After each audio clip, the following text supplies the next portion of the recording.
7 crisis en la iglesia actual. La más grande crisis que atraviesa la iglesia es lo que estamos viviendo en pleno siglo XXI. La iglesia de Jesucristo enfrenta una crisis profunda que no se puede reducir a un solo factor.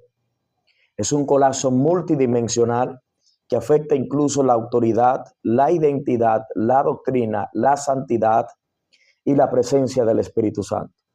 Este problema es profético, teológico y vagamente práctico. Y tiene raíces tanto en la historia como también en nuestra cultura actualmente. Pero quiero que me acompañes a analizar estos puntos o las 7 crisis dentro de la iglesia actualmente. Y creo que podrás identificar si en tu iglesia y en tu comunidad está sucediendo todo esto. La primera crisis es la crisis de autoridad bíblica. La iglesia que ya no cree en su fundamento. Actualmente nos estamos convirtiendo o nos hemos convertido en una congregación o en una iglesia que cree más al hablar en lengua, cree más en los dones que en los mismos frutos. Es decir, que la palabra de Dios ha sido relativizada. Durante siglos la Biblia fue la autoridad suprema para la fe y la práctica cristiana. Pero hoy muchas iglesias la han reducido a un libro de sugerencias o a una colección de metáforas simbólicas sin impacto real. Pero ¿cómo ocurre esta crisis y por qué se da? La influencia del postmodernismo, la idea de que no hay verdades absolutas, ha llevado a los cristianos a dudar a la autoridad de la Escritura. La teología liberal y el humanismo ha desplazado el enfoque de Dios al hombre, interpretando la Biblia con criterios filosóficos en lugar de espirituales. Iglesias que obtienen el mensaje del juicio y del arrepentimiento, que omiten el mensaje del juicio y del arrepentimiento para no incomodar a la cultura. Muchos pastores predican un evangelio edulcorado que no confronta el pecado. Y como consecuencia, tenemos creyentes con poca formación bíblica, fácilmente engañados por falsas doctrinas. Y a esto también le podemos añadir lo que es la confusión doctrinal en temas como el pecado, el infierno, la salvación y la sexualidad. Un cristianismo sin poder, porque la fe por el oír la palabra de Dios. A esto decimos que hemos eliminado lo que es el poder de la Biblia, el poder de la autoridad de Cristo, a simples cenizas. La segunda crisis es la crisis de santidad. Una iglesia mezclada con el mundo. La santidad ha pasado de ser un llamado fundamental a convertirse en un concepto obsoleto para muchas iglesias. Hoy se predica más de la autoayuda que de la transformación por el Espíritu Santo. Pero ¿por qué la santidad se ha perdido? El evangelio de la hipergracia se ha enseñado que Dios ama a todos tal como son, pero sin el llamado a ser santos como Él es santo. La influencia de la cultura secular, la iglesia ha adoptado las tendencias del mundo en vez de transformarlo. La pérdida del temor de Dios es uno de los factores principales. Se ha cambiado el concepto de Dios santo por Dios solo es amor, eliminando el juicio y la justicia divina. Como consecuencias, tenemos cristianos que viven en pecado sin remordimiento. Hacen las cosas, cometen el pecado, el hecho, y ya no se sienten arrepentidos. Tenemos una iglesia sin poder espiritual, porque sin santidad nadie verá al Señor. Sacerdotes y líderes, o pastores y líderes, como usted quiera entenderlo, que han caído en escándalos morales, afectando el testimonio del evangelio. La tercera crisis que podemos encontrar es la crisis de la presencia del Espíritu Santo. Iglesia sin poder sobrenatural. La iglesia primitiva creció porque dependía del poder del Espíritu Santo. Hoy, muchas iglesias han reemplazado la presencia de Dios con entretenimiento, luces, humo y hasta marketing. Pero ¿cómo hemos perdido la presencia del Espíritu Santo? Sencillo, sustituyendo el fuego del Espíritu Santo por estrategias humanas. Reducción del Espíritu Santo a una experiencia emocional, sin transformación real. Falta de oración y ayuno. Iglesias que han abandonado la intercesión y la búsqueda de Dios. Como consecuencia, tenemos iglesias muertas espiritualmente, sin milagros ni convicción de pecado, creyentes sin hambres, sin deseo de Dios, sin deseo de orar y sin deseo de leer la Biblia. Pastores que predican sin unción porque la unción viene de la intimidad con Dios. La cuarta crisis es la crisis de unidad en un cuerpo dividido.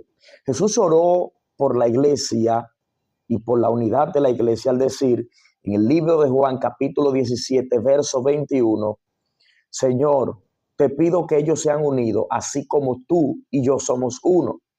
Pero hoy estamos más divididos que nunca. ¿Cuáles son las causas de la división? Las diferencias doctrinales extremas que separan a los creyentes, iglesias que se atacan entre sí en lugar de predicar el evangelio, influencia de ideologías políticas dentro de las iglesias. Y como consecuencia tenemos una iglesia débil y fragmentada.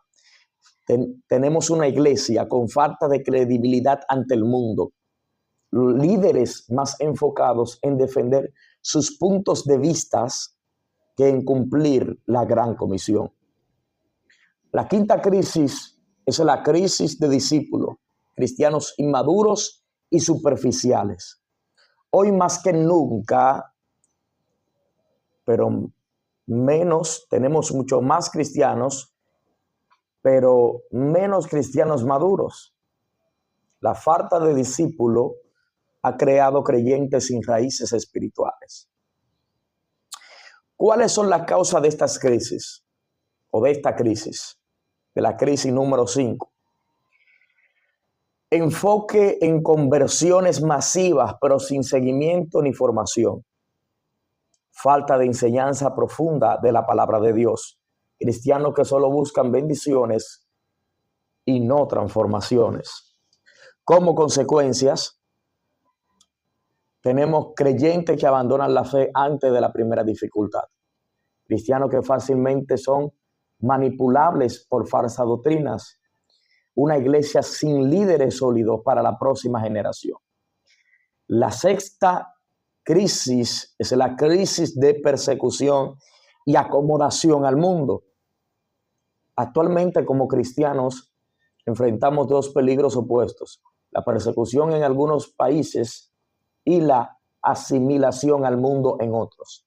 Es decir, mientras algunos son perseguidos por su fe y son matados, son asesinados por su fe, otros se añaden al mundo y lo del mundo lo traen a la iglesia y están siendo perseguidos de la misma forma. Sin embargo, ¿cómo afecta esto a la iglesia? En países perseguidos, los cristianos son encarcelados, torturados o asesinados. En Occidente, la iglesia ha perdido su voz profética por miedo a ser encarcelada o etiquetada como intolerante. Como consecuencia, tenemos cristianos tibios que prefieren la aceptación del mundo antes que el compromiso con Dios. Iglesias que han cambiado su mensaje para no ser rechazado por la cultura. La séptima crisis es la crisis de falsos maestros y el evangelio de la prosperidad. Muchos predicadores han cambiado el mensaje de la cruz por un evangelio centrado en el dinero y el bienestar. ¿Cuáles son las causas? La codicia de algunos líderes, uso del evangelio como negocio, cristianos que buscan lo material antes que lo espiritual, y como consecuencia tenemos desviación de la verdadera misión de la iglesia. Cristianos frustrados cuando las promesas materiales no se cumplen. Desprestigio del evangelio. Conclusión, o en conclusión, ¿qué debemos o qué debe de hacer la iglesia para salir de esta crisis? La iglesia, número 1, debe regresar a la palabra como autoridad absoluta. Recuperar la santidad y el temor de Dios. 3, buscar el poder del Espíritu Santo con oración y ayuno. 4, unirse en amor y dejar la división. 5, discipular profundamente a los creyentes. 6, permanecer firme ante la persecución sin ceder ante la cultura. 7, y no menos importante, desenmascarar el evangelio falso y predicar la cruz de Cristo. Solo así la iglesia podrá cumplir su llamado en estos tiempos difíciles. Como dice Segunda de Crónicas 2:14, si mi pueblo que lleva mi nombre se humilla y ora y busca mi rostro y se aparta de sus malos caminos, yo iré desde los cielos, perdonaré su pecado y sanaré su tierra. ¿Qué opina? ¿Hay alguna de estas crisis que veas más urgente en la iglesia de hoy? ¿Están estas o alguna de estas crisis en la iglesia donde te congregas? Coméntanos, comparte, suscríbete a nuestro canal.